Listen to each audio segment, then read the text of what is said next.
sports reporting. It's a 15-yard penalty. First down. You know nothing about sports. Nuts prod not the beat.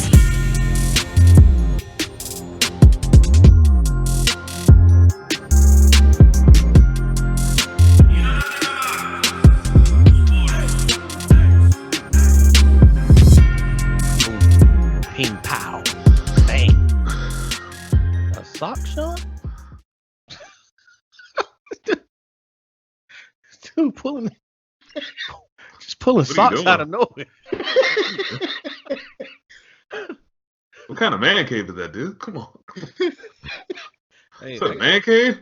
Yeah, I just kicked him off. I got socks in my Or a bag. mud room. Like, Jesus. I still got my New Balance on. I just finished working out. Ah, Why do you think I was late? I'm sore. Yeah, my quads are killing me, dude. Like my quads and my obliques. Nah, it's my left quad. My left quad and my left hip is just like, oh my God. This is 40. but you know what? I can happily say, man, for like the past year and a half, I've been stuck at 206 pounds. I weighed myself, I think it was Monday, down to 199.5. Nice. Nice. I haven't seen that since what, 5th grade? It took me a year and a half. I haven't seen that since my first checkup when I was a child. Yeah. Yeah, I was the chubby kid in school. Oh man. Man, memories. I was never bullied though. Well, I was that one time. I was. Third grade. I was a bully. Yeah, I was never a bully, man. See, I never got my lunch money taken or anything like that. Like Yeah. I used to get bullied because my mom used to always dress me nice. Like I used to always wear Nautica and Tommy and all that. And like I would get bullied by the I would get bullied by the poor kid because they were just hating. Yeah. I was a bully. It was only because I was bigger. I never got bullied. Yeah, I was chubby and short, man. I was skinny with big shoulders, big hands, and big feet. But just like growing up in my neighborhood, man, we played football in the street in the park, so we played sports. So that's how I shut a lot of dudes up. Yeah. I used to pull out a knot of money. Nah.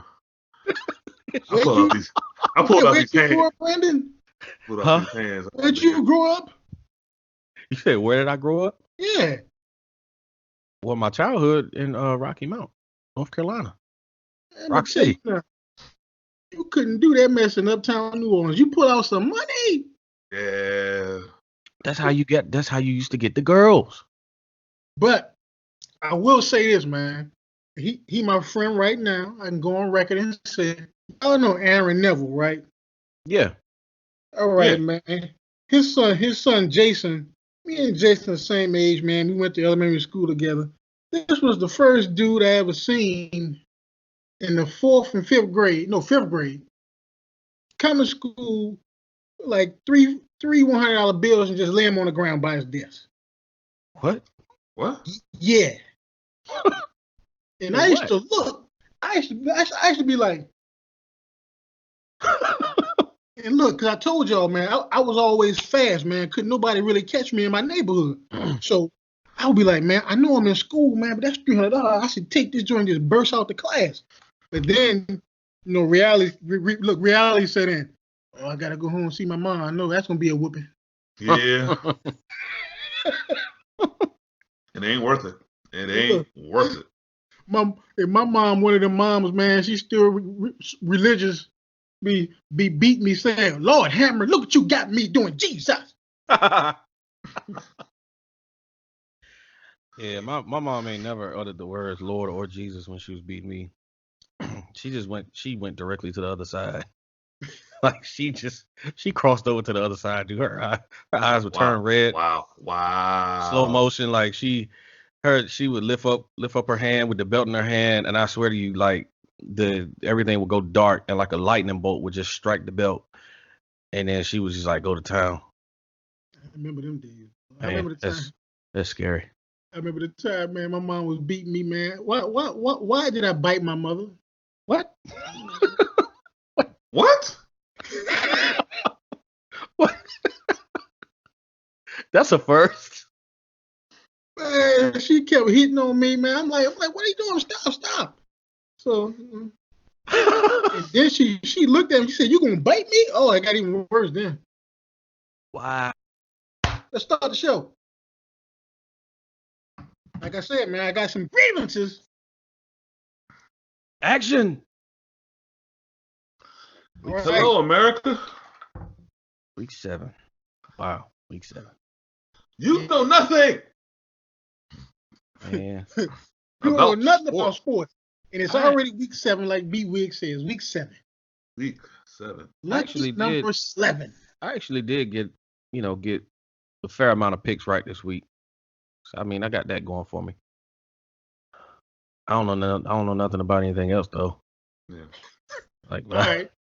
So that's the first topic, man. And I know everybody in America got something to say about it. All these wild trades going on, man. Mm-hmm. The biggest one is the Mohamed Sanu thing. From my perspective, man, I've seen so many memes talking about he went to bed 1-5, woke up 7-0. I thought that was hilarious, man. I was like, wow. So, Big Wig, what trade caught your eye? It was that one because of what the Patriots gave up to get him. That's a pretty.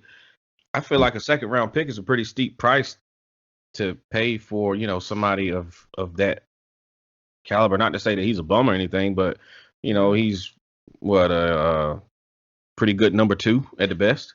He's approaching 30 though, right? Yeah, he is 30. Yeah. He is 30. I like the move for the Patriots though. I expected them to go harder after Emmanuel Sanders, but Kennedy made a point earlier that Sanu still has a year left on his contract, and Emmanuel Sanders he'll be a free agent coming up. I like the move from a personnel standpoint. It gives Tom Brady a big body to throw to, somebody that can box out corners. Mm-hmm. He's not going to burn anybody. He's not going to stretch the field, but you do get a physical receiver that can actually catch the ball with his hands. And, I like it from that aspect. Rich get richer. Yeah, seriously, what you think, K-Man?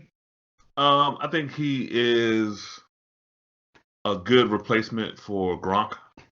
They're gonna probably put him in the Gronk sets. I mean, he's not Gronk size, definitely not. He's not 6'7". No. Right. But they got all those tiny wide receivers, so that gives him a bigger body. Yeah. And he can high point the ball. He can box out. He can do a lot of Antonio Gates type plays. So that helps him. Because right now a lot of people are hyping on their defense, and no offense, their defense really hasn't played anybody. Now the people they played, they crushed. So I won't take away that much credit, but we're getting into November, we get into December. We'll see what they can really do, and they're going to need points. They're going to need to put up points on the board. So it was a good move. Plus, I still think they might make another move.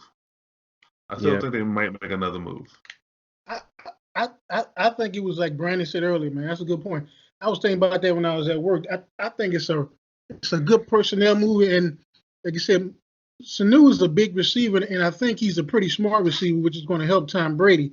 Because if a lot of teams keep playing zone against the Patriots, big receivers like Sanu all they gotta do is find a hole in the zone, put his hands up, and put his back to the defender. Mm-hmm. Defender it's either gonna be pass interference, or the defender's gonna have to make a real good play. Because like I said, Sanu's a big guy, man. Any other trades catch you guys' eyes?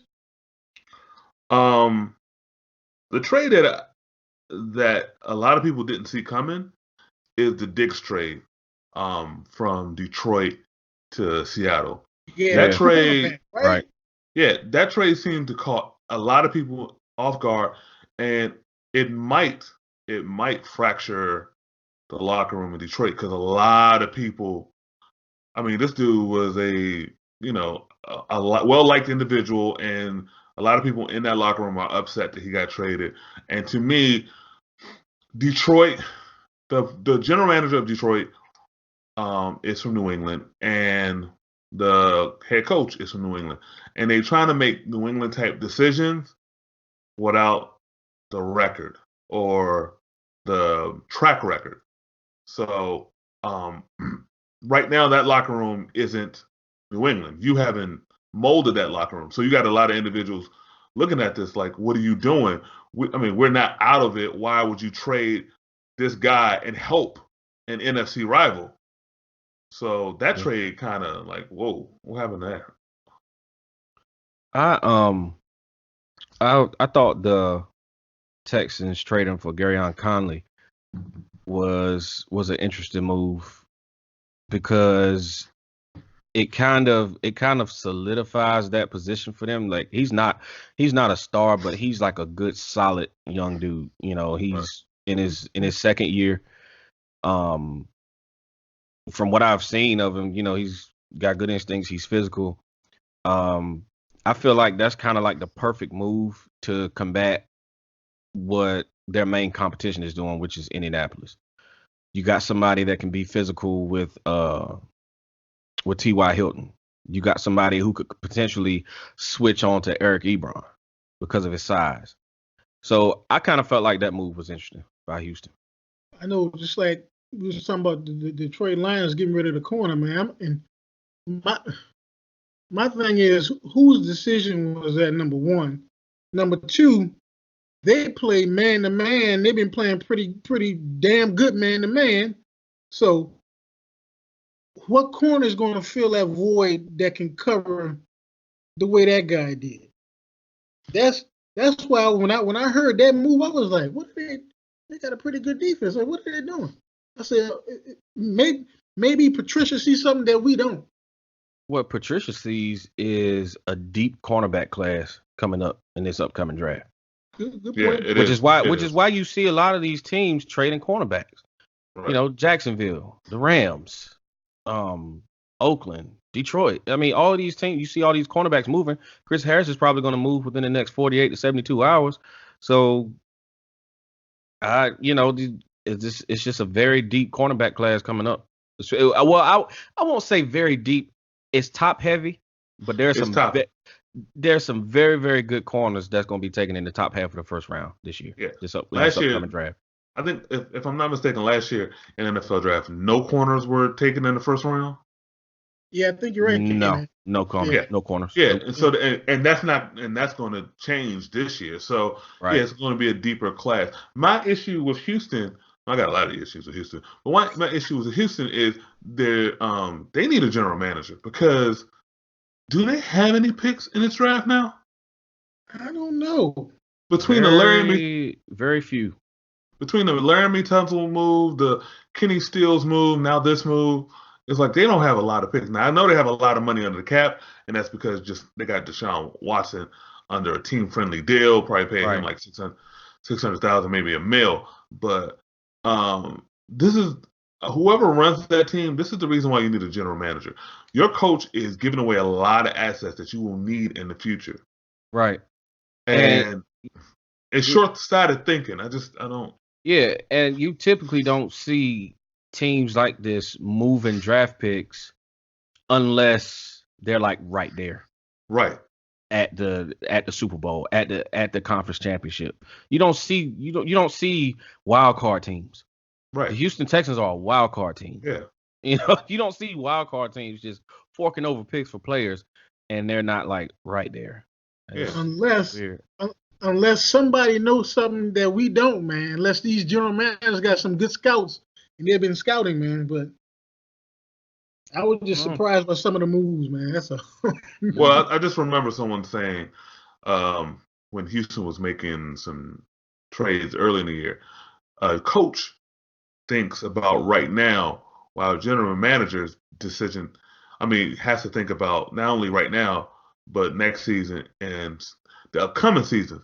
Yeah. And this is the problem what Houston's having right now, where they don't have a general manager and the head coach is making the decision, and he's making a lot of right now decisions. Right.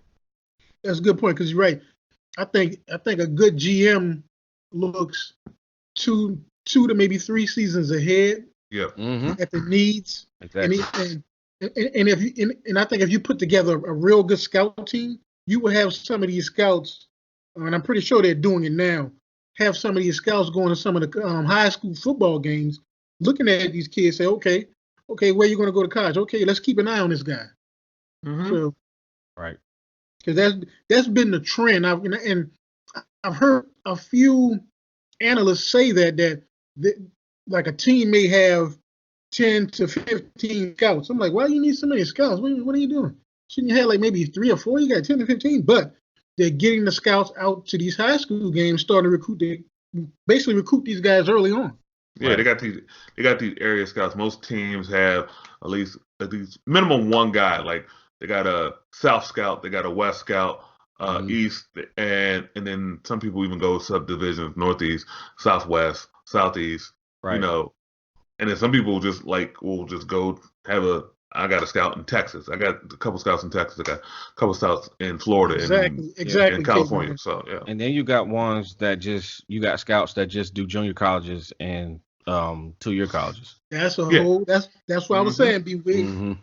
Each team, they have like so many scouts, and like you said, and it could be done by region or it could be done by state. I'm not sure. Right. All right. Oh, and then one more trade, the Emmanuel Sanders trade. That was a good trade on both ends. I told y'all that he was going to get traded by Tuesday.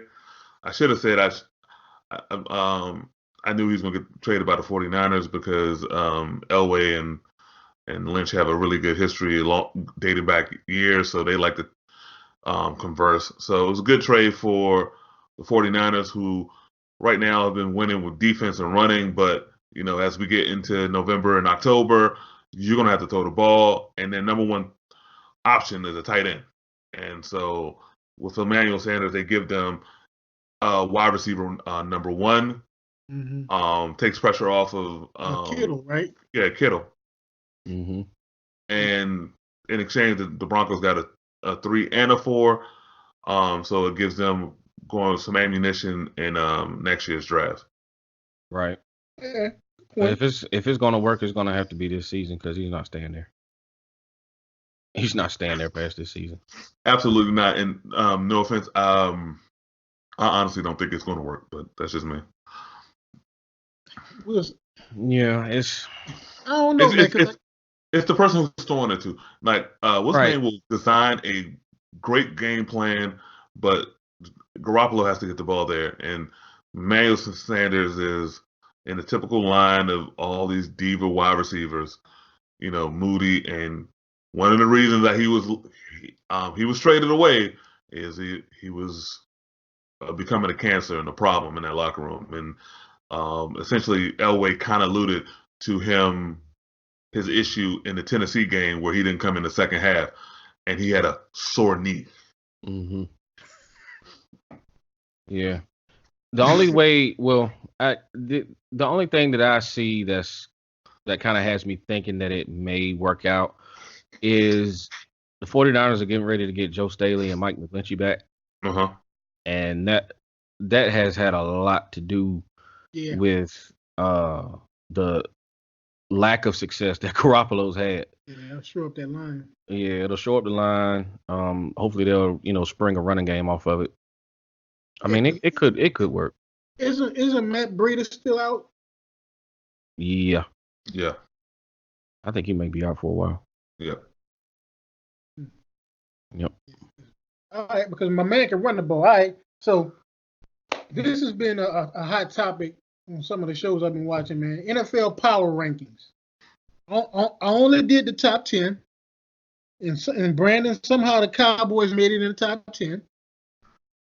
So we got the Pats at number 1, the Saints, 49ers, Packers, Vikings, Seahawks, Cowboys, Chiefs, Texans, and the Ravens.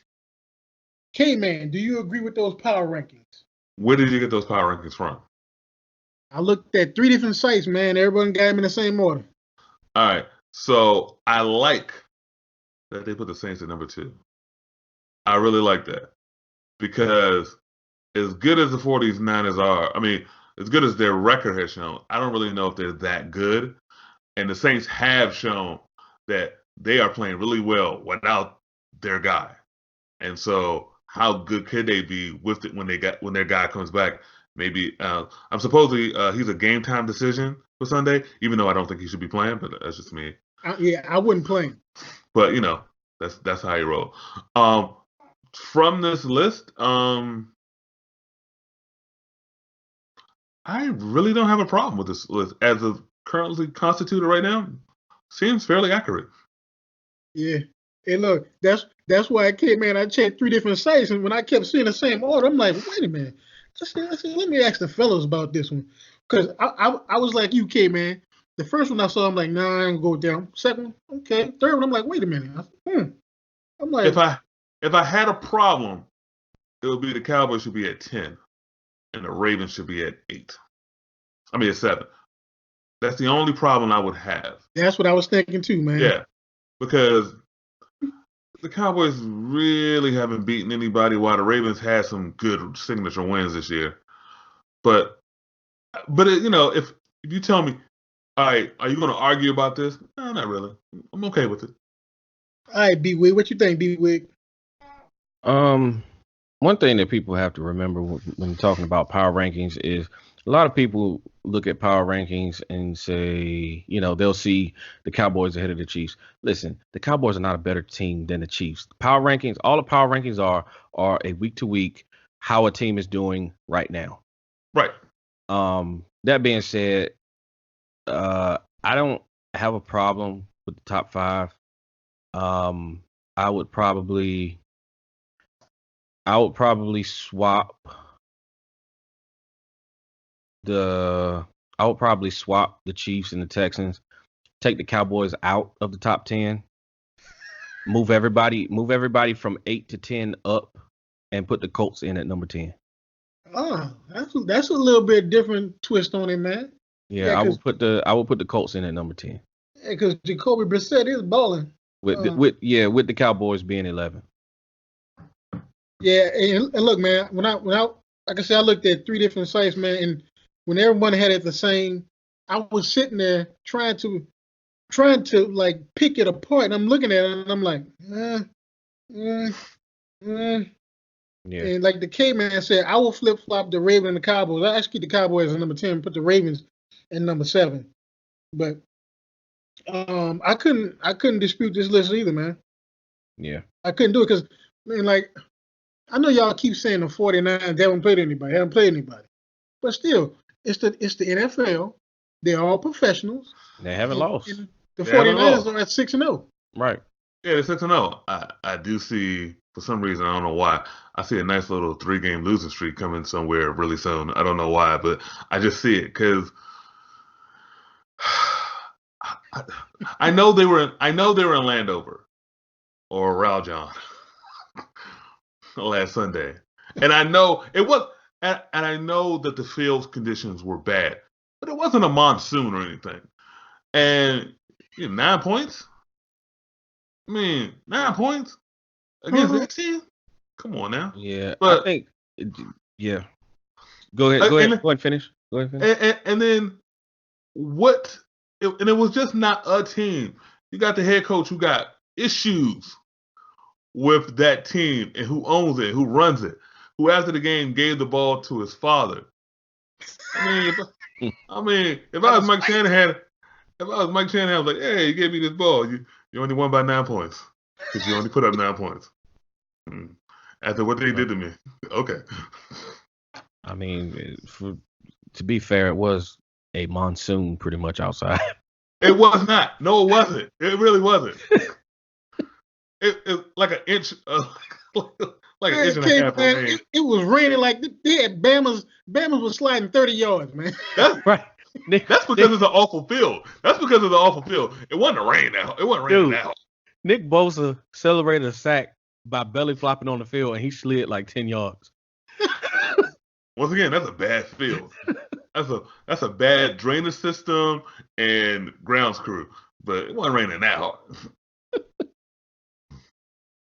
Well, I understand it. All right, so it wasn't a monsoon, but just like you said, it was a bad field, terrible field. The game is played on that terrible field. I mean, you can't do but so much. Can't do but so much on it. And look, I watched that game, and the Redskins had chances. They actually almost win that game, but really did. They just. I think AP fumbled away their chance to win that ball game, because I feel like that they were going to go down and score on that drive. Had they gone down and scored, I think we would be talking about 49ers being 5-1 instead of 6-0. Yeah, because that changed the whole momentum of the game. And then if that's the case, how do we look at them? How do we look at them if they were 5-1 and they lost to that, and their first loss was to that team? Yeah, that you know what? Yeah, that would take. That's why I'm not that high on them. Not yet. It's just like, okay. Yeah, okay. Interesting thing you said though about a 3-game losing streak. I think it could possibly be more. They don't have a losing team on their remaining schedule as of right now.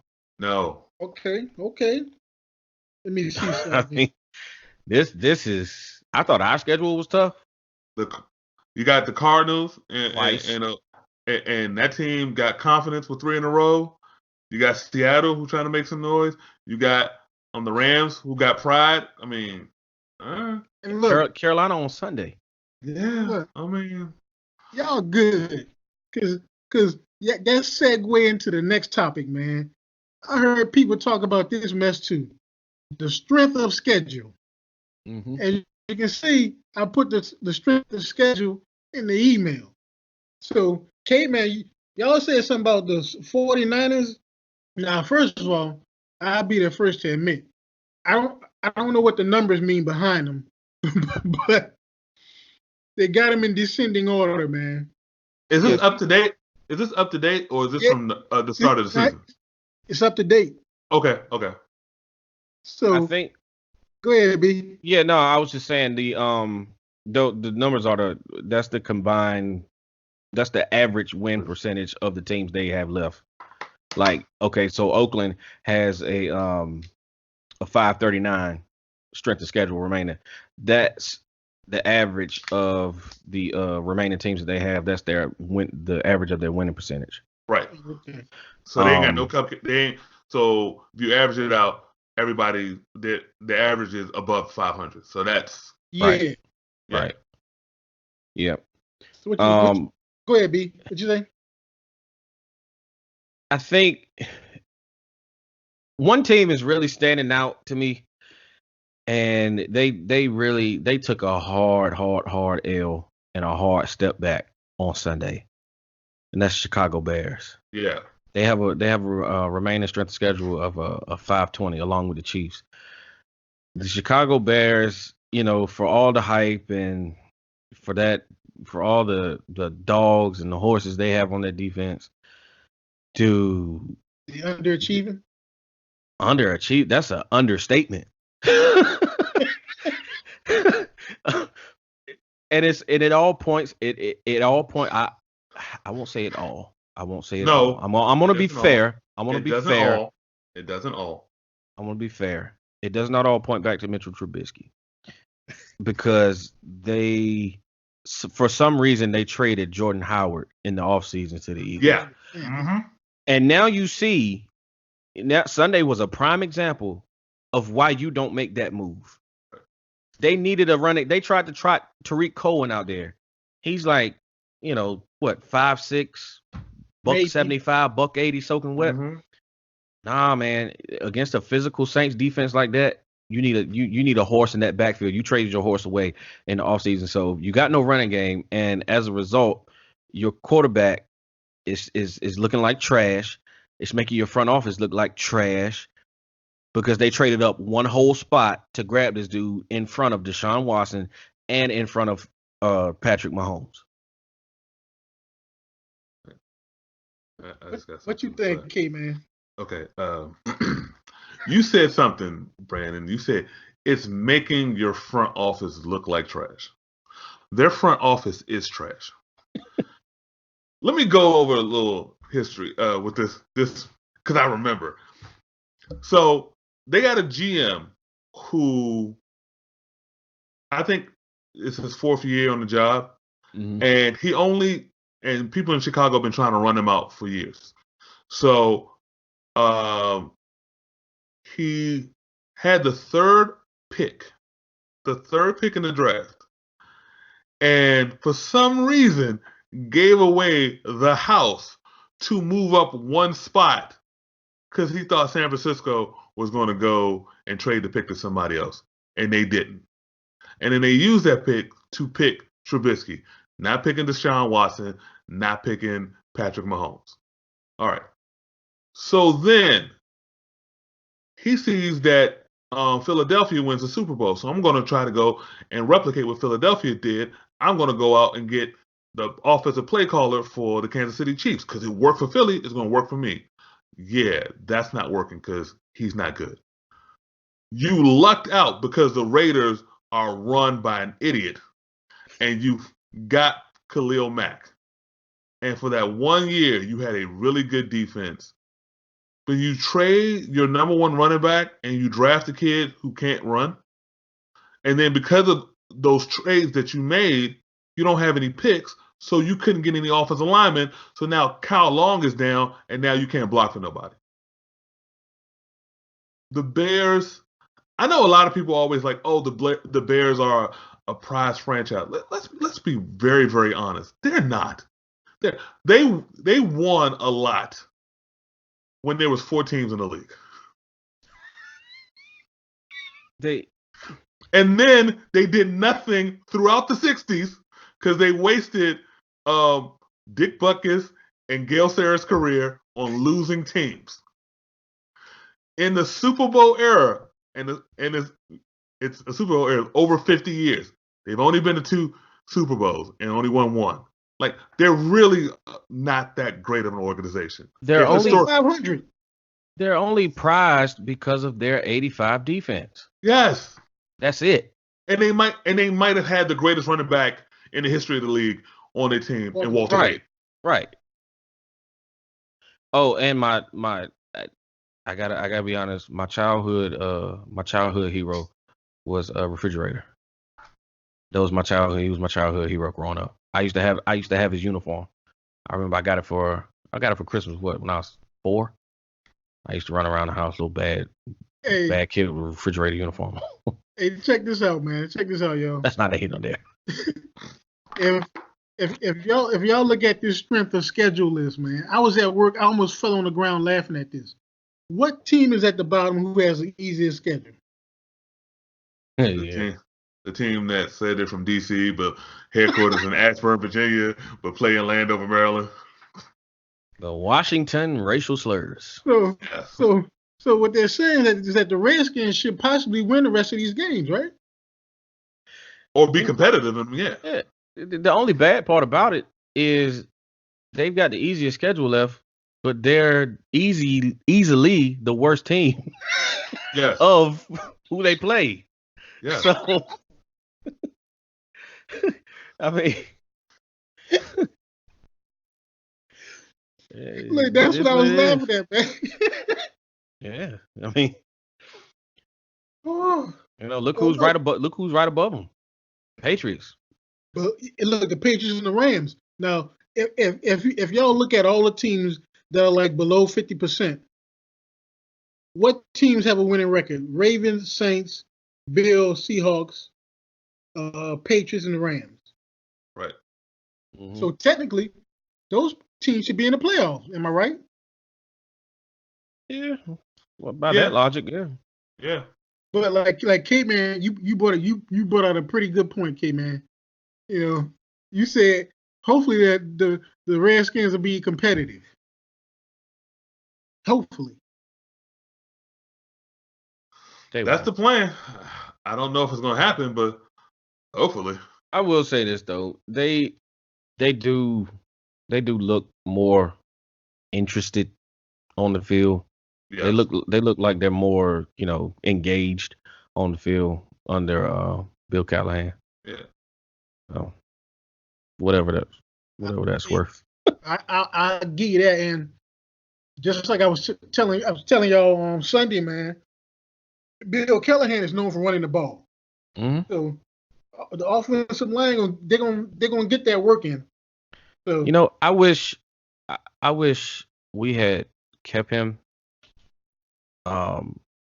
After this was the year that this was, I think, 2016, DeMarco Murray's last year. That's when our running game was really, really like dominant.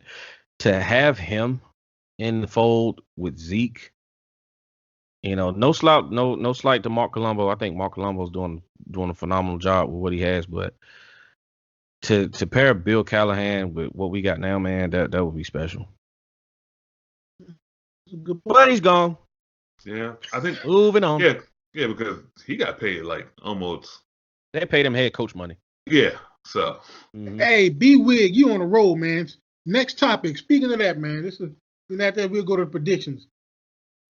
K-Man, who is your leader at this point for head coach of the year? Oh, there's no doubt. That's your boy, Sean Payton. It's not even close. It's not even close. You lose a surefire Hall of Famer, and at week 2, and then you see this upcoming schedule, and y'all go 5-0. I mean, that's like Belichick in 2008 with Matt Castle. I mean, oh yeah, I forgot about that. Yeah, nah, that just shows how good you are. Like, a lot of people sometimes like, how good would they be if they didn't have such and such? Well, you see it. He's good. And remember that New Orleans schedule in 2012 when he was suspended for a year. Yeah. So yeah. And look, we didn't have Breeze or Kamara last week. So B-Wig, who is your candidate for head coach of the year right now? I can't disagree, man. I'm not. Look, unlike the big 3 and 4 letter networks, I'm not paid to have a difference of opinion. Dude, Sean Payton is he's the GOAT. He's GOAT 1B right now. With Belichick being 1A. Sean Payton is 1B right now, man. I can't say enough about the job that he's done while Breeze has been out. Like any other team that this happens to, you go down the list of teams, go down the list of competitive teams.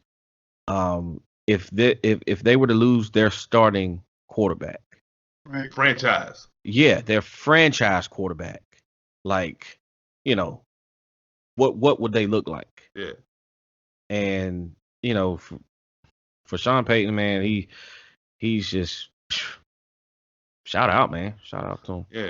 Yeah. I mean, someone who else should get consideration? Ron Rivera.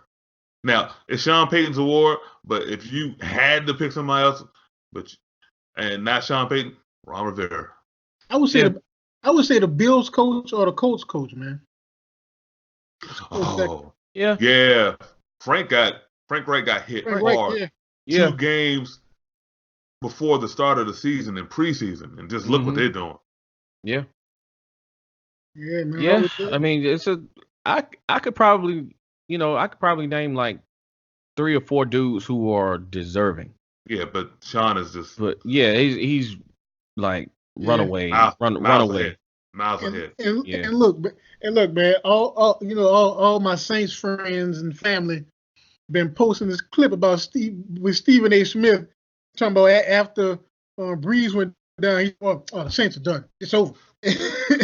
Yeah. Of course, everybody been having fun with the memes. We all said it. All three of us are guilty. Yeah, let's be real. We all said it.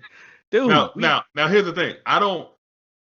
I don't speak in hyperbole, like my hairline to my butt, Stephen A. Smith, but we all said it. And ESPN, quick note, ESPN, you really need to stop going into the archive and showing early first takes because it's just really highlights. Yeah, that thinning hair and no. You know, it's funny you say that because look, what I thought about was, you know how in the old days, you know how they used to make cartoons, they would draw pictures and put pictures on like hundreds of sheets of paper. Yeah. And you grab the papers and go, and then you just see the picture moving. You can see his hairline just each year, just going back.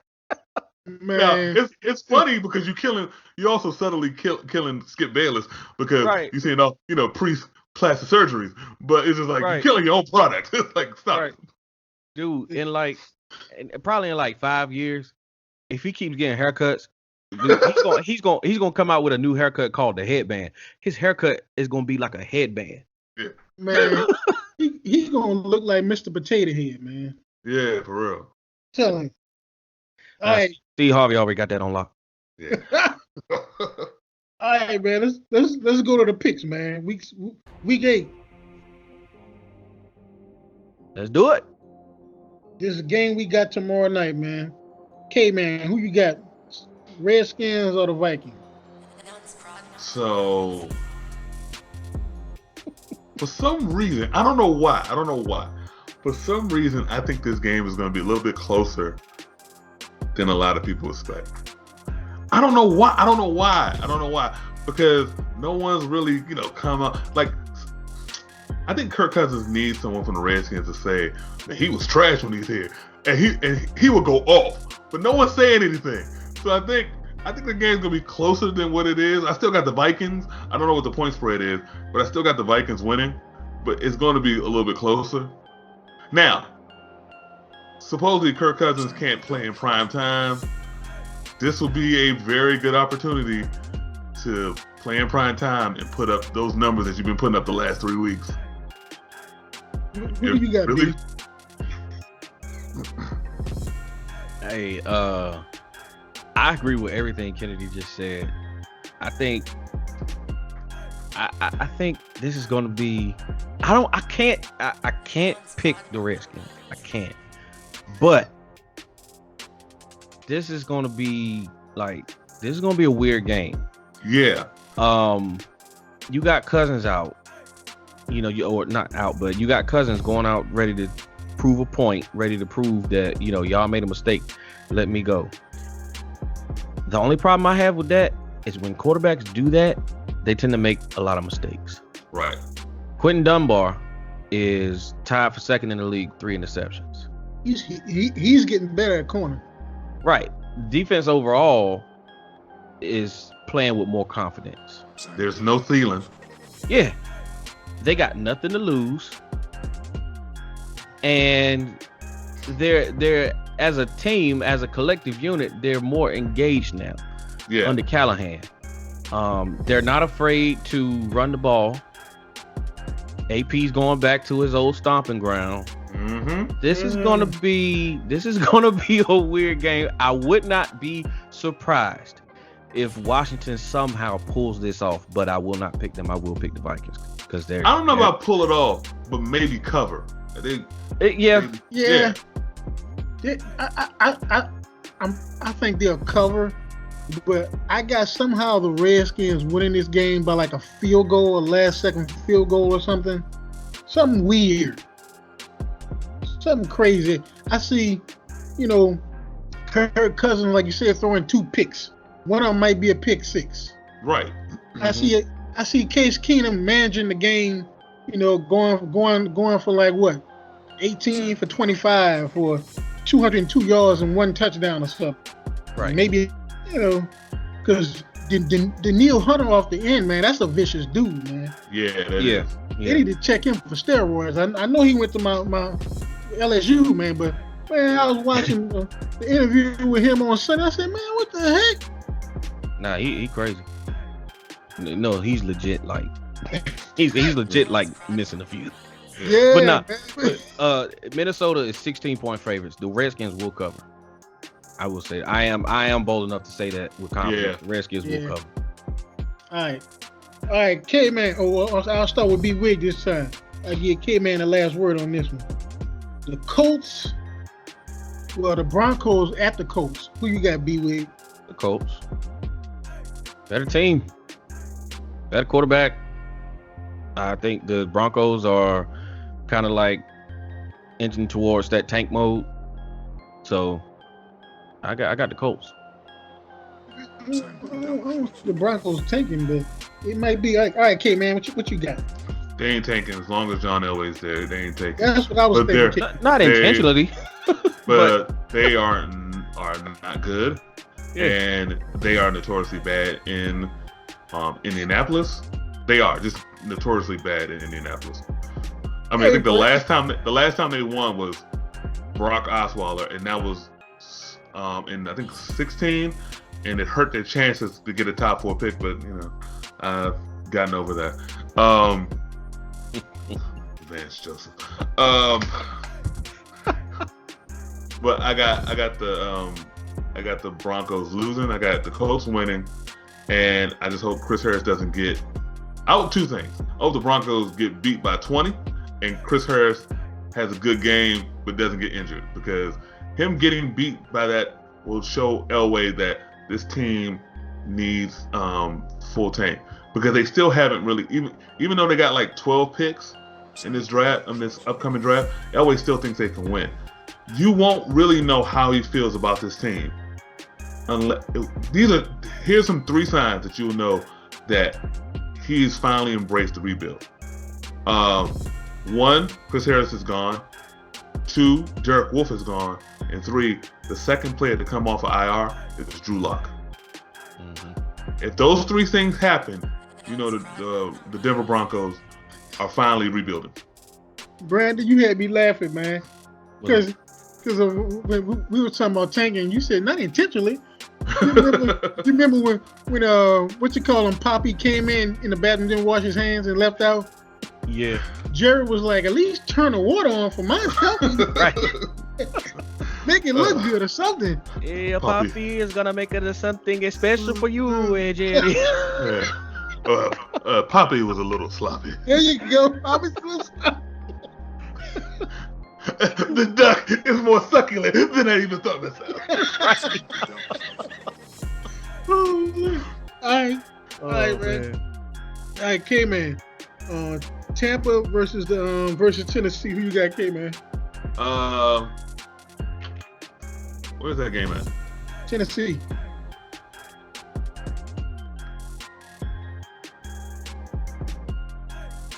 Give me Tennessee. Give me the Titans. They're at home. They're feeling themselves. They think Tannehill is not the answer, but it's a shiny new object. They also think that it is confirmation that Mariota's days are over. So give me Tampa. This is not what the NFL thought in mind when they scheduled this game. They were thinking Jameis 1 versus number 2, but yep, didn't work out that way. All right, B-Wig, who you got? I like Tampa in this game. Yeah. One player who's not getting anywhere near the recognition that he deserves for the beastly season that he's having on Tampa Bay's roster is Shaquille Barrett. That dude, he's like, he reminds me of Vaughn when Vaughn started coming into his own, like when he first came into the league, when he started coming into his own. Shaquille Barrett is a beast, dude. I think the Titans offensive line will be kind of overmatched in this game. And even though Tampa Bay as a whole is bad, they can't put up points. If and only if Jameis, comes through with his head on straight. Yeah. I like the Buccaneers. That's a big if. One thing on Shaquille Barrett. Let me stop this little notion that the Broncos were stupid to let him go. He wanted to start. He was never going to start over Bradley Chubb. Right. Bradley Chubb, unfortunately, had an ACL tear. So people are like, oh, look at no. He was never going to start. If the Broncos made one mistake with Shaquille Barrett, that was drafting Shane Ray in 2015. Yeah. I never understood that. Yeah, Shane Ray. Yeah. I guess they leave alone the weed.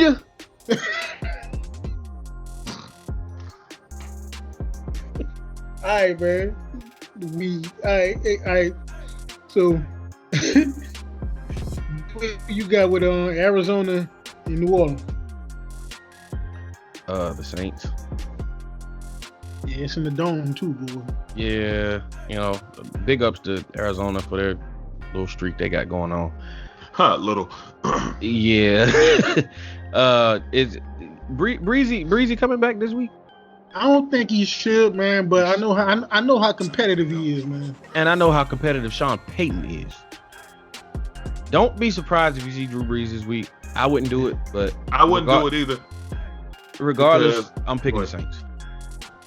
But who you got, K-Man? I got the Saints, but I wouldn't do it either because quietly, the Arizona Cardinals defense has 10 strip sacks this season. That's a lot of. They are getting after the quarterback. I did not know that. They can't cover any tight ends, but they are. And I'm not putting him in harm's way. Exactly. This is a winnable game. Next week is a bye. Do not play him. Exactly. Yes. But man, for some reason, I'm thinking since the Skins are playing tomorrow night, they might put this Saints game on Sunday at 1:00. But I got to see who's the regional team is. Philly might be playing. I don't know. All right. So I don't think Philly. No, Philly's playing Buffalo. So yeah, that might be the game. Yeah. So all right, K-Man. Or the Jets in Detroit. Yeah, they might show that one. Yeah. All right, K-Man. I look, for some reason, both of y'all like the Bengals, man. But who you got, K-Man? Bengals or the Rams? Rams. Mm. The Bengals are in a territory right now that I don't know they know how to win. They don't know how to win right now. And maybe it's a lot with coming with a new coach. But also, I think I said this, I think week 2 or week 3, is overtly as the Dolphins are trying to tank, the Bengals are subtly trying to tank. Because they want Herbert or Tua. Well, the rumor has it, K-Man, that the Bengals going to draft Joe Burrow. Nah, they ain't taking Burrow that high. No one's taking Burrow that high. No. Yeah, that is just what that is. Yeah. That's what it's gonna stay. Burrow's gonna get pushed up in the draft from bottom 20 to like in the teens, but not in the top 3 picks. No, I don't see it. I got him between like 12 and 17, something like that. Yeah, that range sounds about right.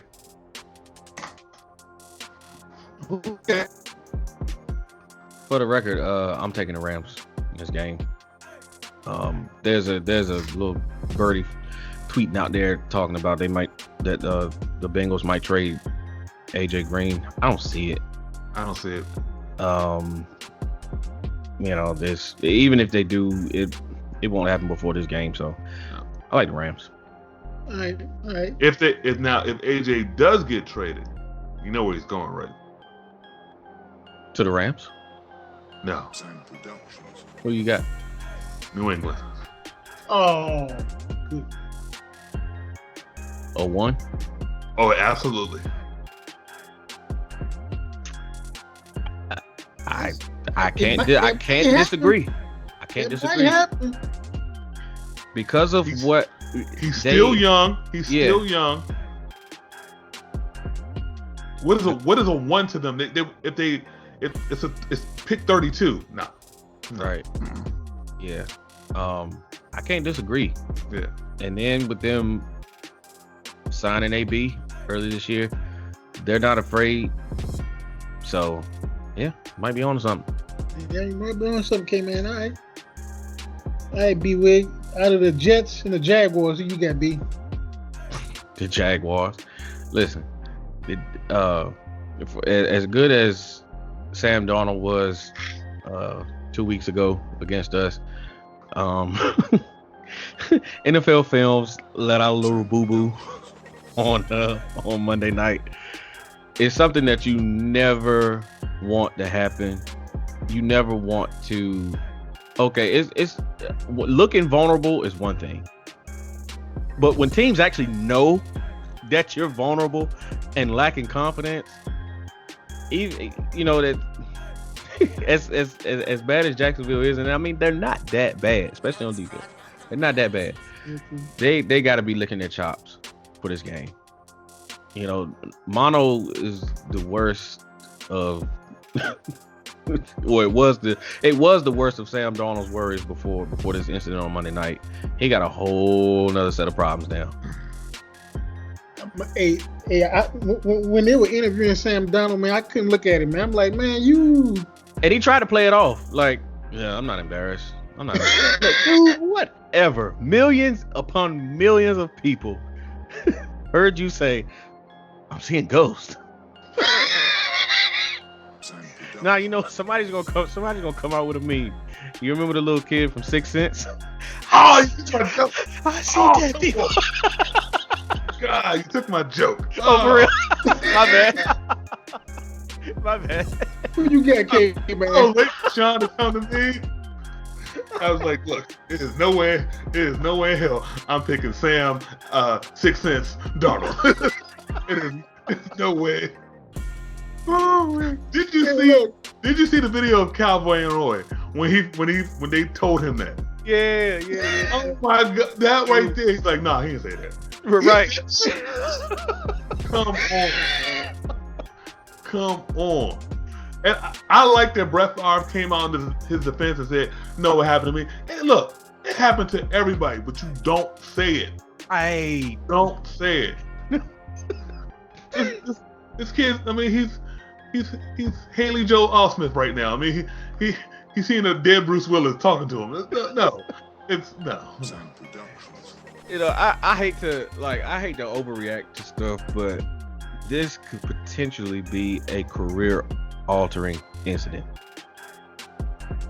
You're absolutely right, because he shares similarities to another Jets quarterback who used to play at USC. Yeah. Who, just like him, didn't play in enough games. Yep. And maybe if you played more games, you wouldn't be seeing ghosts. Right. But we'll see. Now, sometimes that position is just too much for people. Right. Coupled with that position in that market.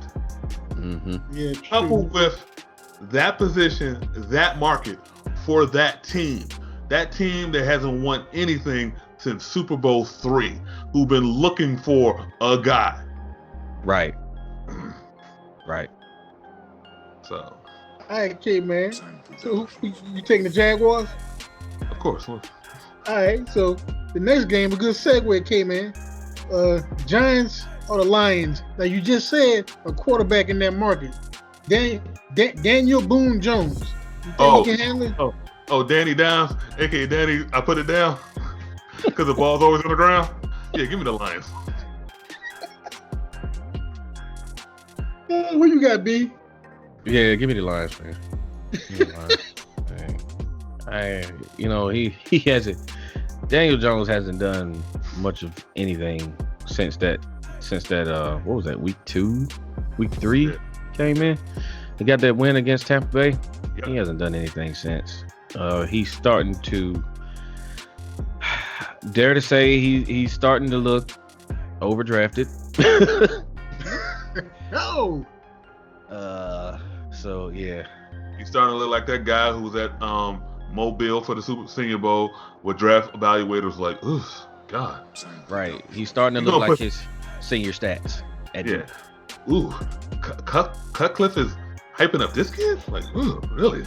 Man, he done lost his fastball. Well, like I say, man, the reason they hyped him up was because of the Mannings, man.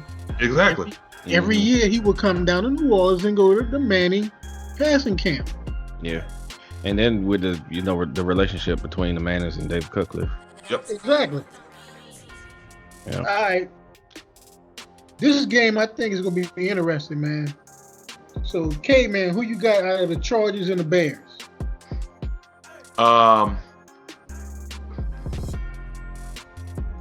have the Chicago Bears winning, only for the simple fact that they're looking to be like a fraud head coach. Use the classic line: the media will not tear this group apart. No, your bad coaching is. Right. But and they only ran the ball 7 times. 7. You let Trubisky throw the ball 50 times. 50 times. That's what got me, man. Mm-hmm. Yep. So I think he knows he messed up. I think they're going to heavy dose of a good 50-50 balance. The Chargers, speaking of seeing ghosts, what happened to them last week? I think that might. Right. I don't know. I think that might have broke them. So I think you might be right, K, man. I think they was like, you know what, we packing this in. You can tell by their body movement in that game. Mm-hmm. So I'm going to take the Bears. Who you got, B? Give me the Chargers. I don't think Trubisky is capable of winning a game. They can't run the ball. It's overshadowing the defense. The defense is staying on the field too long because they can't run the ball. So, I mean, yeah, the Chargers, they're not any fun to look at, but I think they have the better chance of winning this game. Like I said, when I watched them last week, man, the Chargers, I was like, man, it looked like the life somehow got sucked out of them. Yeah. All right, this is an interesting game. B-Wig, the Eagles versus the Bills. Who you got, B? Give me the Bills. I had the opportunity to, and I've seen Philly a lot this year, but Sunday night they got I hate to use the word exposed because we knew for a while now that their secondary was trash. My only concern is that the Bills don't have the quarterback to take proper advantage of that trashy secondary. But on the flip side, I think that the Eagles' offensive line is not up to task to handle this Buffalo defense. I think it'll be a low-scoring game, but I think Buffalo takes it. All right, who you got, K-Man? The Philadelphia Eagles need this game. They absolutely need this game. I got the Buffalo Bills winning. They're going to Buffalo? Yeah. Nah. With all the issues that they have, no. They can't go into Buffalo. Yeah, I believe I'm with Brandon. It's going to be a low-scoring game, but Philly, for a team who sees themselves as Super Bowl contenders, not to make any moves. You're still waiting on Seawalk to come in to go deep. Like, come on, let's stop this. You got your corners are coming back. They're getting healthy, but they were garbage when they were healthy. So who cares? It's like, look, Howie Rosen needs to make some moves if they really think they have a shot. Because after this loss, they're looking at 3-5. And now, what are you going to do? Now, if they can pull this off, I think they would be buyers heavy. But I think Buffalo's on a roll. The only problem I have with Buffalo is last week against Miami, a team that is just out there tanking. Took it to them. Yeah. So I'm just like, yeah, yeah, they did. So for 3 quarters, they took it to them. Mm-hmm. And my thing about the Eagles, we are who we thought they were. Yeah. All right, man. So, K-Man, Seahawks versus the other birds. Oh, come on. Now, the only problem I have with this game is Seattle tends to be playing around with teams for like the first half. Trading Sanu, they're gonna probably trade. Atlanta's gonna probably trade Vic Beasley. They are fire selling this thing. They are. They're fire selling this thing. Quinn is gone. The front office is gone after this game. I mean, after this season. Seattle better not play around. I got the Seahawks winning, but yeah, I do too, man. Don't play around with this team. Who you got, B? I got players Seattle. Players need to stay away from Magic City just before the game. So. I got Seattle in a close one, just because Pete Carroll's his teams don't travel well. Yeah. Never have, especially to the East Coast. Yeah. I think it'll be a close game, but I like Seattle. And P.S. Jerry Jones, I need you to put a call in to Arthur Blank. I need Vic Beasley on our roster pronto. Probably can get him for a mid-round pick. Yep. Get him here. Oh, I got you. All right. So, B-Wig. Look, I'm getting ready to say your hometown, man. The Panthers versus the 49ers. What you got? It is my home. Give me the Panthers. I'm going to bang the death. Give me the Panthers. I'm bang the death on these 49ers. They're getting their first L this week. Give me the Panthers. Look, you've been saying that the whole season. So you like George, if you're selling the stock, you're going down with the ship, huh? Look, they got the defense to slow San Fran down, and they got run CMC. Oh, yeah, good point. Who you got, K-Man? I got the Panthers. I think the Carolina Panthers are a well-coached team. They have turned their season around. I said earlier, I'm not buying into the 49ers like that. They have a new weapon. That's great, but still, I don't know. Give me the Panthers. None of y'all believe in Kyle Shanahan. It's not that I don't believe in it. Not just not this game. I just don't think they're there yet. I think like they could be a problem next year and seasons to come. I think what's happening to them right now is a year too early. So that's fair. Yeah. So I might give you that. They might be peaking a little too early. All right. So, K-Man, Browns versus the Patriots. Who you got? I don't know how New England keep getting these cupcakes at the perfect time. I just don't know. I got in this game Baker Mayfield losing the ball at least 4 times. 4 times. Yeah, because he gonna go in New England trying to do too much. How many interceptions the Patriots got this year, man? 15 already. How many fumble recoveries do they have? It's something stupid. Like I know Devin McCourty and Stephon Gilmore, they're 1 and 2. Yeah. And McCourty's got like 5. I think Gilmore got like 4 3. or 5. Yeah. Yeah. Give me New England by 25. Who you got, B? New England, man. I was gonna call this a humbling game for Baker Mayfield. I don't know if he's been humbled yet, but it could possibly be this Sunday. And Odell Beckham. It's one thing to lose when you're with the New York Giants, because at the end of the day, you're still in New York. But to lose in Cleveland, ugh. Yeah. Boy. I think I really think this game is going to be ugly, and I don't think there's going to be nothing cooking in the kitchen. for Cleveland this game, man. Nah. We just witnessed what the Patriots did to the Jets, the 33-0 drubbing. This one might get ugly. All right, B-Wig, the Raiders against the Texans, man. And I know you're going with Gruden, right, B-Wig? No. Nah, bro.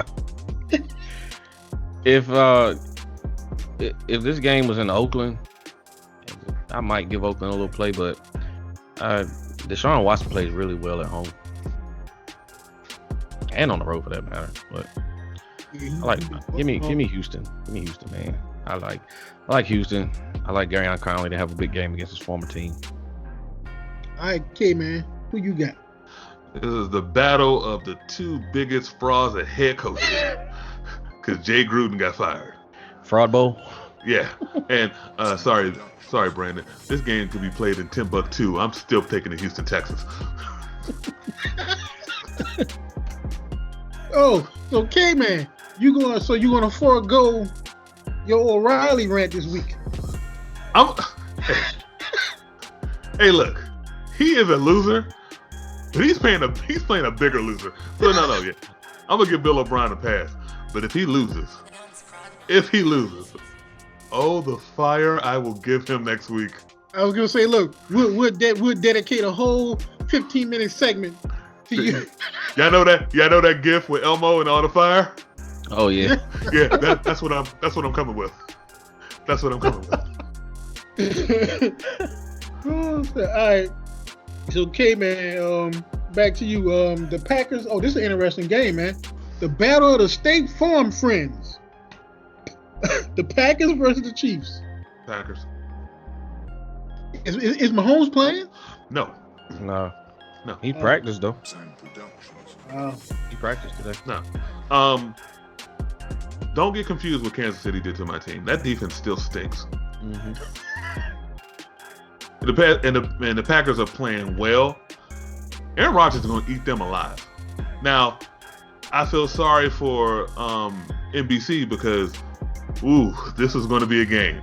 This game and the game later on in the year between New England and Kansas City was going to be the game. Now, the New England game still might happen, but this is no one's watching this because no one cares about Matt Moore. Exactly, right? Exactly. Who you got, B? Yeah. It'll have more ratings than the next game we're gonna pick though. Oh Lord. But give me Green Bay. That's a no-brainer. Aaron Rodgers playing too well.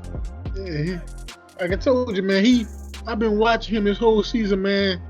He could throw a pick and walk off the field with the same expression. He could throw a touchdown. All you get is a little fist pump. He'll walk off the field. No expression. Right. I'm confused. I'm a little shocked that they haven't been buyers yet. Yeah. I'm a little shocked that the Packers have not been buyers on them. And Kansas City, too, with that awful defense. Well, I'm thinking with both teams, the front office is leaving it up to the coach, although the Packers have a younger coach. Right. And I think those two franchises, the GMs, have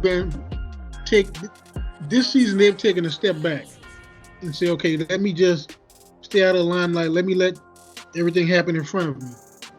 But now that Mahomes is hurt, I want to see how Andy Reid is going to spin that. Because, they still got, what y'all call the dude, Tyreek Hill? They still got Shady Boy. Yeah. B.A.B.? Yeah. Baby Armbreaker? They got Sammy Watkins, man. So, but we'll see. I think it's going to be an interesting game, man. If Andy Reid plays to the talents of his quarterback. But, Green Bay has a pass rush. Yeah. Yeah. Their defense has stepped up too. This I think ultimately that'll be the difference. All right, B-Wig, who you got at this next game? You talking about Dolphins and the Steelers? Pittsburgh. I won't even entertain the idea of picking Miami. I mean, Pittsburgh, they still have pride. Mike Tomlin, he won't let them lose this game. I promise you. I promise you that. Even though nobody but Pittsburgh fans will be watching it. Yeah. And, he won't let them lose this game. The game in Pittsburgh is Monday night, so who you got, K, man? Give me Pittsburgh. Yeah. I see, and look, like I told you earlier, Brandon, with the Dolphins, they don't need to fake it. We know what they're doing. They don't need right. to. Right. We know they're doing it intentionally. About that, I wonder if there's gonna be an investigation into this into the season, into the front office, the Miami front office after the season, because this is obvious. Like this is obvious. B-Wig. Watch it, man. Watch it. It's obvious what they're doing. You kind of leaning towards point shaving. I think if I know Roger Goodell as good as I think I do, and to be fair, yeah, Miami's they're a small fish these days. But I don't think Roger Goodell lets them get away with this. But I just got a funny feeling. That being said, what rule are they breaking? Is there a rule in the NFL says you can't tank? It's not, but they didn't do anything against Cleveland. Cleveland went 0-16 and 1-15. They tried, didn't they? Don't y'all think Cleveland tried? No. Well, I give them that. Cleveland did try to. They played hard. They just didn't have talent. Like Miami's absolutely trying to lay down. Hugh Jackson made it look like they tried. He did a good job making it look like they tried. Yeah, but they weren't trying. You don't do all the stuff that they were doing. They weren't trying. Yeah, but what I'm saying is, could we be looking at a potential rule being put in, like the NBA, that guards against intentionally losing games? Because I haven't seen it this obvious. Yeah. Like I've never seen intentionally sabotaging a season this obvious. You know why? Because it works. Let's look at the World Series. Hey, man, that's where I was getting ready to go. Let's look at the World Series. Both teams in the World Series tanked. Yep. To get to where they are. The Nets did it in 09 and in 2000, 08, 09 and 2010. Astros did it in 14 and fit. It's like, But it works. It only works if you have the right pieces at the top.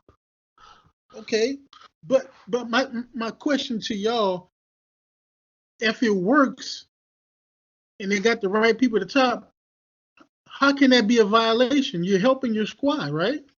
Because they are essentially the integrity of the game, and that's what I was going to say, right. Man. So it's based on integrity, and the also shield. And the fans. You know how? Go ahead, Kennedy. They don't want to alienate fans. You know how Philly, when the Sixers were doing this, were alienating Philadelphia Sixers fans. So they don't want to do that. How Cleveland was doing that, the Browns were doing that. So I think that where Brand is coming with. Yeah, NFL doesn't want that. Go ahead, B-Wig. Go ahead. And all I was gonna say was, how adamant the NFL is about protecting the shield when it's dealing with all these domestic violence cases, the national anthem protests. You know how adamant they are about protecting the shield. Just like Kennedy said, when it comes to the integrity of the game being affected, that affects the shield. That puts a scar on the shield. If fans know that there are teams intentionally sabotaging games, intentionally making moves to lose games, that puts a scar on the shield. Here's the thing, B-Wig. My only argument to that, you said it puts a scar, right, on the league, but couldn't that scar heal a whole lot better if that team tanks, gets the draft picks, and becomes a better team, and then all the games next season bringing more people to the stands, and they're seen on TV more? Case in point, the Browns. Yeah, that's true. That's very true. But those are a lot of hypothetical questions. It's hard to build a winner, even if you have the draft picks. It's hard to build a winner. You gotta have the front office. You gotta have the coaching staff. You gotta have the right chemistry among those picks, among the players that you're putting together. So I mean, it's not if it were that easy, Hugh Jackson would still have a job, and Cleveland would be, a wild card team. I'm gonna tell you another take on this. I don't think it's a violation. My opinion. I'm thinking they're helping the team. They're going to build the franchise, build the fan base, or bring the fan base back the next season. And on top of that, you don't have to tell the fans. If you got a good front office, I wouldn't even tell the fans. Because think about it. All right, from y'all perspective, let me ask you, K-Man, B-Wig, if y'all team came out and said, hey, look, we're going to tank this season. We're going to try to win 1 or 2 games. And then we got our eye on Justin Herbert coming up in the draft because we probably went to 1 or 2 draft. Would you guys be upset? But you would still watch your team, right? Of course. Are you asking me? Yeah, K-Man. So if they came to me and said, hey, we're going to tank. You know what? Let's go. See what I mean? Let's go. So how can it be a violation? I get what you're saying about the shield, K-Man. I get what you're saying about the integrity of the game. But to you guys' point, the GMs want to make that money and put people in the seats. Right. But there's the two sides of the coin. You look at it through the eyes of the NFL, and then you look at it through the lenses of a fan. It's 2 totally different paradigms. It's 2 totally different views. Of course, a fan, if you know your team is not going to be anything, of course you want your team to tank and get a high draft pick, get the next stud that's coming out of college. Of course. But if you're the league looking at that it kind of messes with the parity that you've established over the last 30 years. Yeah. So that's the thing. Like the NFL, the NFL prides itself on parity. Yes. And team going from last to first. Right. Right. So yeah. But here's what I'll say. Miami was run by an idiot in Mike Tannenbaum. That idiot is working for ESPN. What they're doing is cleaning up all his crap. Yeah. So I get what you're saying, Brandon, and I get what you're saying, Rashawn. I wish Miami would have just came out and said, look, you know the idiot that we had. I'm trying to clean all this up. Right. And they're like, all right, cool. Because essentially that's what they're doing. They are trying to clean up a mess that was for 3 years. Right. And they're trying to do it in 2 drafts. It wouldn't be so bad if the head coach didn't just come out and just blatantly deny it. Okay, that's what I was going to be with. I say, would y'all feel better if the coach came out and say, "Hey, look, we were dealt a bad hand. We're just going to get rid of these guys and try to rebuild for next season." Yeah, I mean, be honest without sounding stupid. Like, answer that question with the slightest bit of honesty. Yeah, we know we see what the team is doing. We see what the team is doing, but we're not expecting you to come out and say, yeah, we're mailing it in. But like you just said, Sean, come out and just say something like, we had a mess and we're cleaning it up. We're trying to clean it up. Well, if tanking is a part of that, trying to clean it up, then that's a good point, man. And if whoever listens to this podcast, that's a good point. If these people would just come out and say it, I think you guys would probably have more respect for the franchise. Yeah. You probably say, yeah, okay, they admitted it. I understand where they're coming from. Okay. Look, I brought up this analogy before. Listen, we're 3 married men. right? We know how to be honest without telling the truth. Right. For my married men that are listening to this podcast, that makes perfect sense to you. Yes. To a single dude, that makes no sense at all. Yeah. Zero. Yeah. But to my married brothers, that makes 100% perfect. I don't care if you've been with your girl for like 5 years, still makes no sense to you. But you've been married a month. Right. You understand what he's saying. Woo. Hey man, look, we had to put a disclaimer on that one, man. No marriage advice on the show, man. Yeah. Yeah, the waiver will be in the description. Yeah, exactly. In the description below.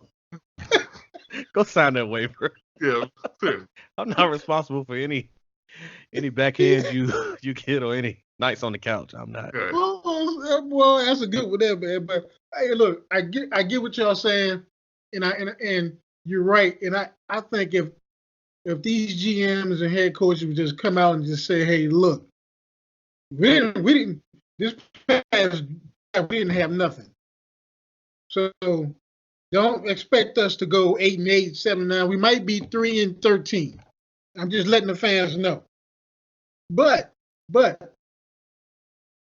there might be a rule around that. A coach can't come out and say that. Can't come out and say it. I don't think you can come out publicly and say that. Right.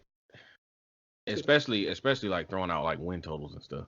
Yeah. Let's be for real. Flores was told, like, look, when he got the job, like, look, this is going under.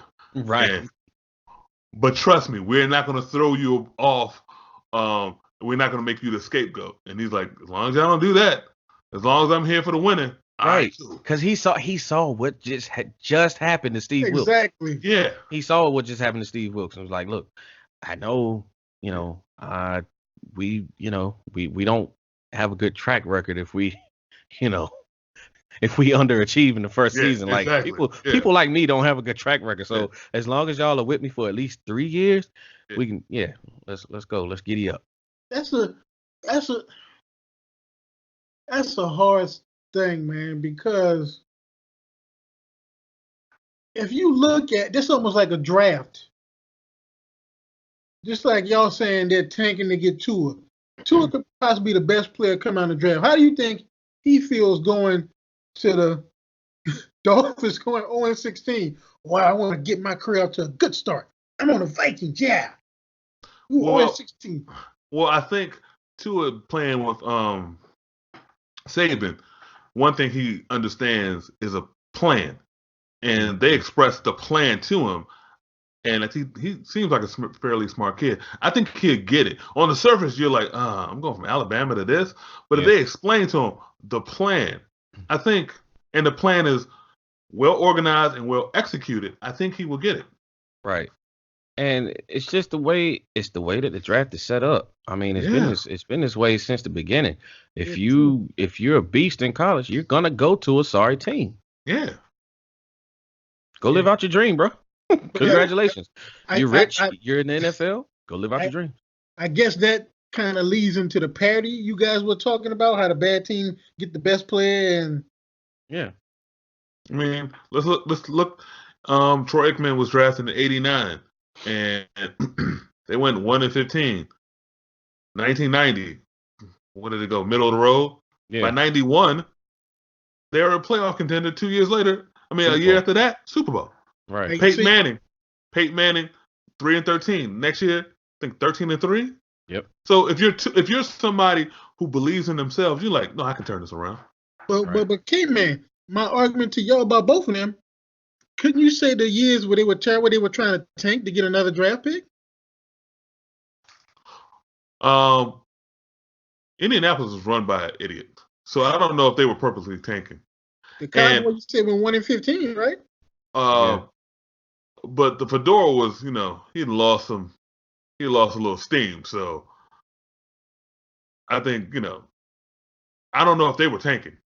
He been there. He's the only coach in their history, so he still think he could turn it around. So tanking's just been something that's been done in the last 10 years. Right. And look, I was just getting ready to say, okay, man, we sitting here in the 2019 talking about tanking.